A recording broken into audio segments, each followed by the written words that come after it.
It was one of those late shifts, you know the kind, where the city has gone quiet and even the 24-hour diners have a sleepy, almost mournful glow. I finally clocked out around 1:30 a.m., my feet aching, my brain fuzzy. All I wanted was my bed. The problem was, I'd missed the second-to-last bus by minutes, meaning I had a 45-minute wait in the cold for the absolute last one. The ghost run, as some of the older staff called it. The bus stop was an old, slightly rusted shelter on a fairly deserted stretch of road. Just a flickering streetlight overhead, casting long, dancing shadows. I pulled my coat tighter, scrolling through my phone, trying to distract myself from the chill and the general creepiness of being alone in the dead of night. About 10 minutes in, I heard a faint rustling from the overgrown bushes behind the shelter. I froze, phone halfway to my ear. Probably just a cat or a raccoon. I told myself that, but my heart was already thumping a little faster. I tried to ignore it, focusing on a dumb game on my phone. The rustling came again, closer this time, accompanied by a soft, almost inaudible sigh. Okay, not a cat. I slowly turned my head. The shadows were deep under the bushes, but I could just make out a darker shape hunched down. It wasn't moving, just there. I couldn't see any features, just an outline that seemed vaguely human-shaped but somehow wrong. Too still, too low to the ground. Hello, I called out, my voice shakier than I intended. Is anyone there? No response, just that oppressive stillness. The streetlight chose that moment to flicker violently, plunging me into near darkness for a second before sputtering back on. In that brief moment of darkness, I swear I heard a soft, dragging sound, like something heavy being pulled across rough ground, closer to the edge of the bushes. My breath hitched. I stood up, backing away from the shelter, my eyes darting between the bushes and the empty road, desperately willing the bus to appear. The feeling of being watched was overwhelming, a physical pressure on my skin. Then, from the deep shadows, a hand emerged. Long, pale fingers, tipped with what looked like dirty, broken nails, curled around the edge of the bus shelter sign. It wasn't an animal's paw. It was undeniably a hand, but it moved with a slow, deliberate unnaturalness that made my stomach churn.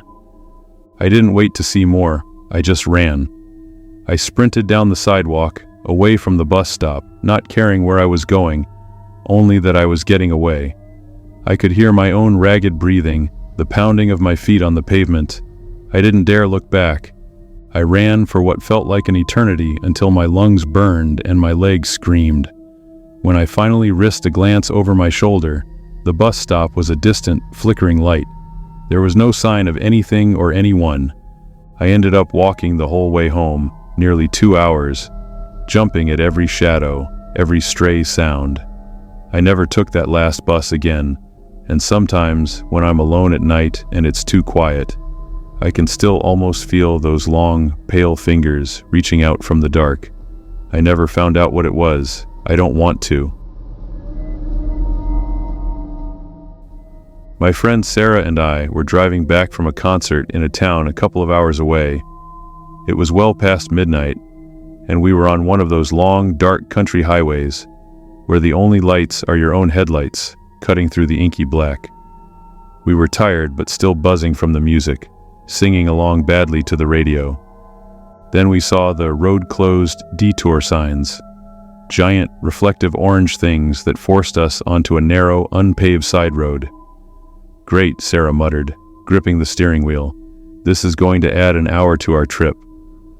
The detour was rough. The road was barely wide enough for one car, flanked by dense, dark woods on either side. The trees pressed in close, their branches like skeletal fingers scratching at the roof of the car. The radio signal died, replaced by static, and an uncomfortable silence fell between us. After about 15 minutes of bumping along this godforsaken track, my headlights caught something in the middle of the road ahead. It looked like a person, just standing there, facing away from us. What the hell? Sarah slowed the car, peering through the windshield. Are they okay? As we got closer, the figure didn't move. It was tall and slender, wearing dark, shapeless clothes. It just stood there, perfectly still, its back to us. Maybe their car broke down, I suggested, though a prickle of unease was starting to crawl up my spine. There were no other cars, no lights, nothing. Sarah rolled down her window a crack. "Hey, you all right?" she called out. The figure didn't respond. It didn't even flinch. It just stood there. As we slowly passed it, I craned my neck to try and see its face, but it was obscured by shadow and what looked like long, matted hair. The air coming in through the window was suddenly cold, carrying a strange, damp, earthy smell. "Creepy," I said once we were past. "Let's just get out of here." Sarah nodded, accelerating. We drove for another 5 minutes in silence, both of us a bit shaken. Then Sarah suddenly gasped and slammed on the brakes. "What? What is it?" I yelled, bracing myself. She was pointing ahead, her face pale. "Look." There, in the middle of the road, caught in our headlights again, was the same figure, standing in the exact same position, back to us. It was impossible. We had driven for 5 minutes. There was no way it could have gotten ahead of us. The woods were too dense to run through, especially in the dark. "Number no way," I whispered, my heart pounding. This time, as we approached, the figure slowly began to turn its head. It wasn't a natural movement. It was jerky, like a badly operated puppet. We didn't see its face, because Sarah didn't wait. She swerved the car violently around it, tires spitting gravel, and floored the accelerator. We didn't speak. We just drove, as fast as that terrible road would allow, until finally, mercifully, we saw the blessed glow of streetlights and the sign for the main highway. We never talked about what we saw, not really. We tried once, a few days later, but neither of us could explain it. There was no logical reason for that figure to be there, or for it to appear ahead of us like that. Sometimes I wonder if we'd just been tired, if the dark road had played tricks on our eyes.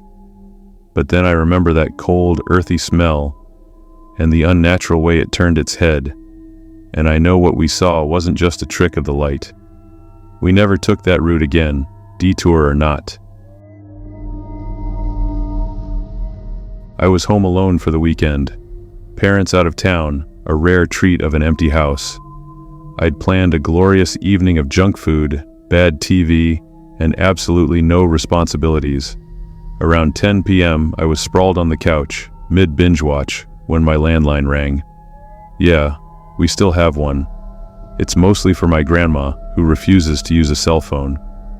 I almost didn't answer it, but on the off chance it was Grandma, I picked up. "Hello?" Silence. Just a faint, crackling static on the line. Like an open connection, but no one speaking. "Hello?" I repeated, a little louder. "Is anyone there?" More silence. Then, a very soft, very slow exhale, right into the receiver. It was so close, so distinct, it made the hairs on my arms stand up. It wasn't a sigh of relief or frustration. It was just breath, deliberate. "Who is this?" I demanded, my voice suddenly tight. A low chuckle. It was raspy and seemed to come from deep in someone's chest. It wasn't a friendly sound. It was the kind of chuckle that makes your skin crawl. "You're home alone, aren't you?" the voice finally said. It was male, quiet, and had a strange, flat intonation. My blood ran cold. "Who is this?" I said again, trying to sound braver than I felt. I glanced at the caller ID. Unknown number. Of course. "I've been watching you," the voice continued, calm and unhurried. "You look comfortable on that couch. Blue blanket, right?" I shot up from the couch, my heart hammering against my ribs. I was under a blue blanket. I scrambled to the window, yanking the curtains aside, peering out into the dark street. Nothing. No cars I didn't recognize. No one lurking in the shadows of my neighbors' yards. "What do you want?" I whispered into the phone, my eyes still scanning the darkness outside. Another one of those awful slow exhales. "Just wanted to chat. It gets lonely out here." Out here? Where are you? I pressed, trying to keep my voice steady, trying to listen for any background noise on his end. There was none, just that unnerving, dead silence between his words. Closer than you think, he said, and then the line went dead. I slammed the phone down, my hands shaking. I locked the front and back doors, checked all the windows, even though I knew they were already closed. I turned on every light in the house. The silence was suddenly deafening, filled with imagined creaks and whispers. I told myself it was just a prank call, a sicko who got lucky guessing about the blanket. But how did he know I was alone? How did he know my landline number, which I hardly ever gave out? I didn't sleep much that night. Every shadow seemed to lengthen. Every floorboard creak sounded like a footstep. The next morning, everything looked normal in the daylight, but I couldn't shake the feeling. I unplugged the landline. I still jump every time the phone rings, even my cell. And sometimes, when I'm home alone, I can't help but glance at the windows, wondering if someone is out there, watching, just waiting to chat.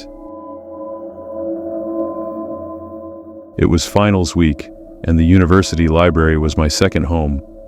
I'd been camped out in one of the quieter, more remote sections on the third floor, surrounded by towering stacks of dusty, forgotten books. It was well past midnight, and the only other signs of life were a few equally desperate students scattered sparsely across the vast, dimly lit room.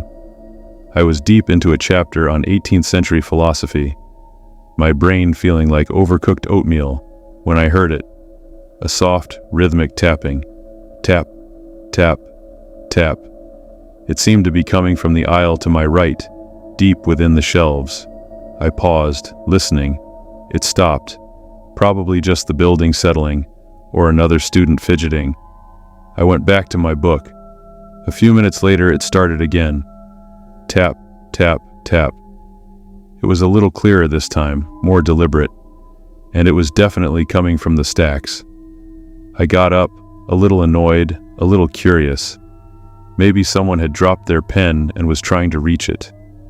I peered down the long, narrow aisle. It was dark. The motion sensor lights hadn't triggered.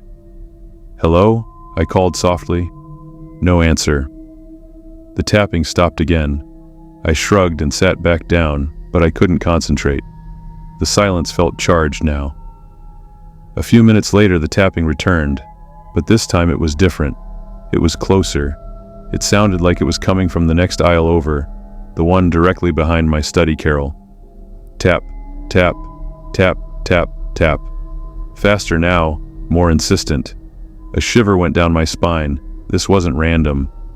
I slowly stood up again, my heart thumping.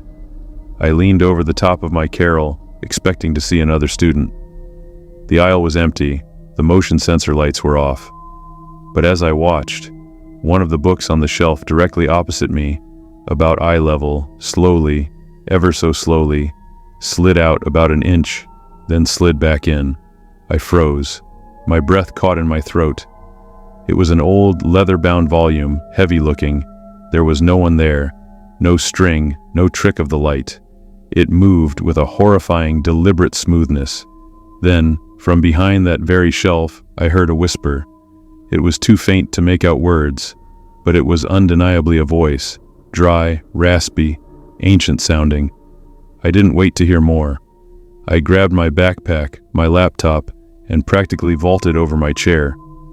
I didn't look back. I half ran, half stumbled out of that section, past the few startled faces of other late-night studiers, and didn't stop until I was out of the library and in the cold night air. I never went back to that section of the library again. I finished my finals studying in the crowded, well-lit main reading room. I told myself it was my tired mind playing tricks on me, but I can still see that book sliding, and I can still almost hear that dry, whispering voice from the other side of the shelf. Some knowledge, I decided, is best left undisturbed on dusty shelves in the dead of night.